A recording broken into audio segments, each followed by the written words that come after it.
«17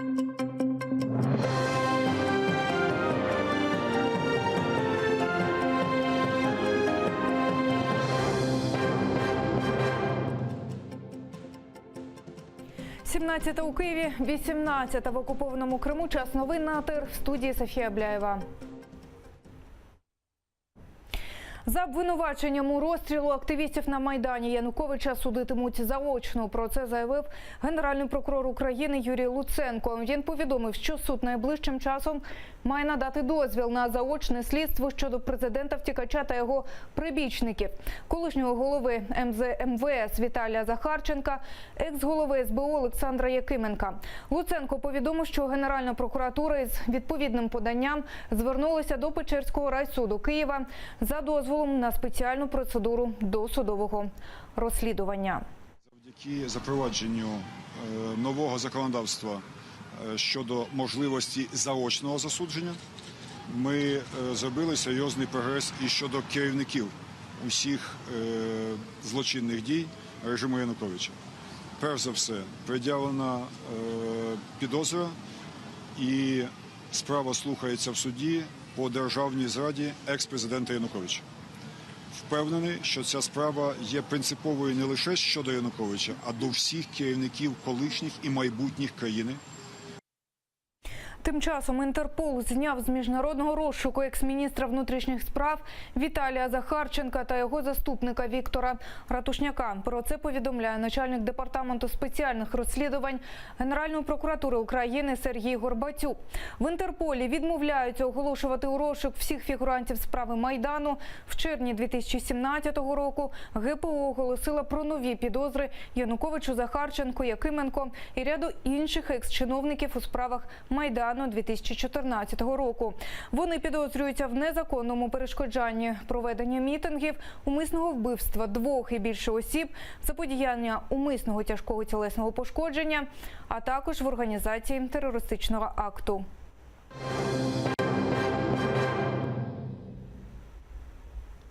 Україна отримає від Сполучених Штатів сучасне озброєння, не лише «Джевеліни». Про це заявив Павло Клімкін, міністр закордонних справ України, на безпековому форумі у канадському Галіфаксі. Він закликав світ виступити єдиним фронтом проти російської агресії. We will definitely get more defensive weapons and military equipment in the future. В майбутньому ми точно отримуємо більше оборонного озброєння і військового устаткування. Нам потрібне усе це обладнання, логістична підтримка і тренування. Крім того, це взаємовигідно. Ми передаємо свій досвід боротьби з росіянами. Йдеться не про один окремий елемент пазлу, не лише про джавеліни. У Комітеті з питань нацбезпеки і оборони схвалюють рішення Сполучених Штатів. У свою чергу обіцяють, що працюватимуть над тим, аби на питання безпеки було виділено 5% ВВП. А нічого не заважає Сполученим Штатам розпочати процес надання летальної зброї. Жодних юридичних немає проблем. Є лише політичне рішення, яке зараз проходить остаточну версію затвердження. Відсьогодні прокуратура втрачає право розпочинати розслідування щодо високопосадовців, правоохоронців та суддів, оскільки ці повноваження переходять до Державного бюро розслідувань, яке досі не створено. Заступник голови комітету з питань протидії корупції Чумак заявив, що не бачить в цьому катастрофи. Нічого страшного, нічого на землю небо не впаде і море з берегів не вийде. В принципі, я думаю, що деякі справи можуть бути просто-напросто, вони не можуть піти в суд, тому що суд буде приймати справи як неналежні, нові справи, які будуть зараз порушені. Від сьогоднішнього дня. А всі ті, які вже розслідуються, вони будуть розслідуватися і далі. Тут нічого страшного не відбувається. А ось в міжнародній правозахисній організації Transparency International Україна відсутність органу, який би розслідував злочини чиновників, назвали катастрофою. Для скажімо, тих, хто може скоїти важкі злочини, але вони займають ті чи інші високі посади, то вони будуть відчувати себе просто-напросто безкарними. Вони можуть робити все, що завгодно. Оскільки через цей правовий вакуум, а насправді просто через бардак в державному управлінні, в нас немає органу, який має розслідувати, який має повноваження для розслідування цієї категорії злочинів. У селищі Кольчугіне в окупованому Криму з орендованого житла виселили родину кримських татар. За словами господині сім'ї Венери Сейтнебієвої, житло вони купили у 1993 році, домовилися з господарями, що віддаватимуть гроші частинами, взяли розписку, що вже віддали $2000, залишилося 1000. Власники будинку виїхали з Криму у 2000 році і повернулися кілька років тому, коли Росія анексувала півострів. Вони стали претендувати на житло, просили $30 000. У сім'ї Сейтнебієвих такої суми немає. Власники подали на них до суду. Першу інстанцію виграли Сейтнебієви, апеляцію програли. Ми зв'язалися з родиною, яку залишили просто неба напередодні зими. Они ворвались ко мне во двор, перепрыгнули через забор. Я когда уже открывала входную дверь, уже 2 ОМОНа стояло с оружиями возле моих дверей. Они меня заставили открыть калитку, их ворвалось 10 человек в форме и 2 женщины в форме. Сказали, чтобы за 10 минут собрали паспорта, одежду и выселялись. То, что мы там пристроили, нам вытащили к соседям прямо в гараж. Дождь льет. Все вот, половина вещей на улице, половина в гараже. В общем, вот так вот мы выехали, закрыли двери они, вот то, что мы из дома вытащили. И вот мы остались на улице.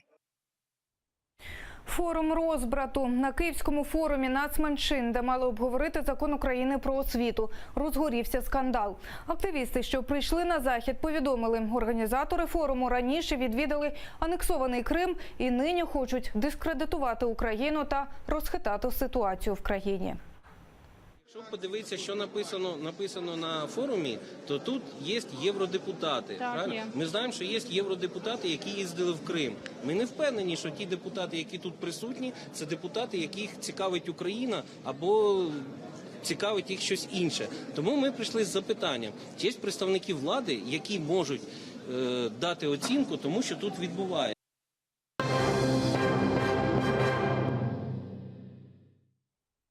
Розгляд справи затриманого в Білорусі українського журналіста Павла Шаройка до суду дійде не скоро і, ймовірніше за все, буде закритим. Про це повідомили в Білоруському правозахисному центрі «Вясна».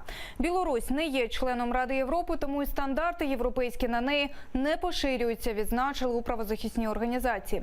Українського журналіста Павла Шаройка затримали 25 жовтня у Мінську, закидають йому у шпигунство. Санкція цієї статті передбачає від 7 до 20 років ув'язнення. І сьогодні стало відомо про затримання у Білорусі ще одного українця. Йдеться про керівника підприємства «Завод обважувачів» Олександра Скибу. Відомо, що 15 листопада він поїхав на відрядження до Мінська. Додому мав повернутися того ж дня. Проте наступного ранку зателефонував дружині і повідомив, що його затримали спецслужби. 4 серпня у Білорусі зник українець Павло Гриб, який згодом опинився у слідчому ізоляторі Краснодарського краю Росії. Сьогодні його в ізоляторі відвідав український консул. Про це повідомив батько затриманого українця Ігор Гриб. Зустріч була дуже короткою, буквально до 7 хвилин. Що знову на цій зустрічі був присутній представник Російської Федерації, представник слідчого ізолятору. На наше звернення батьків і звернення консулів і адвокатів, стосовно надання побачення матері, ми отримали негативну відповідь від Російської Федерації. І побачення це не дали. Чим це вони мотивують, важко сказати. Українського журналіста Романа Сущенка навідали дружина та донька в московському СІЗО Лефортово. Про це повідомив його адвокат Марк Фейгін. Кореспондента агенції «Укрінформ» затримали торік, 30 вересня, в Росії та звинуватили у шпигунстві. Начебто журналіст, кадровий співробітник української військової розвідки. Родина навідала журналіста перед судом. Процес проти журналіста вийшов на фінальну стадію.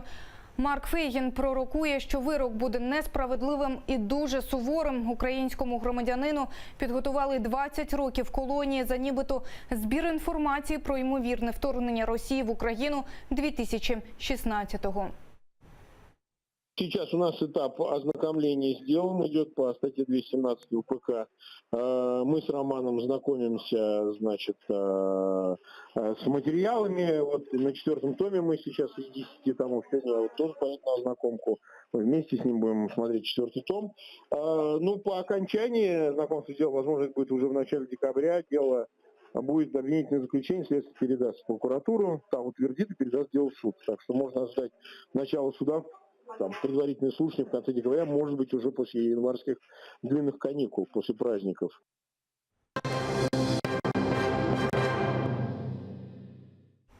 Потужні снігопади на сході Росії. Циклон із Японії приніс потужні вітри на весь регіон Коломи.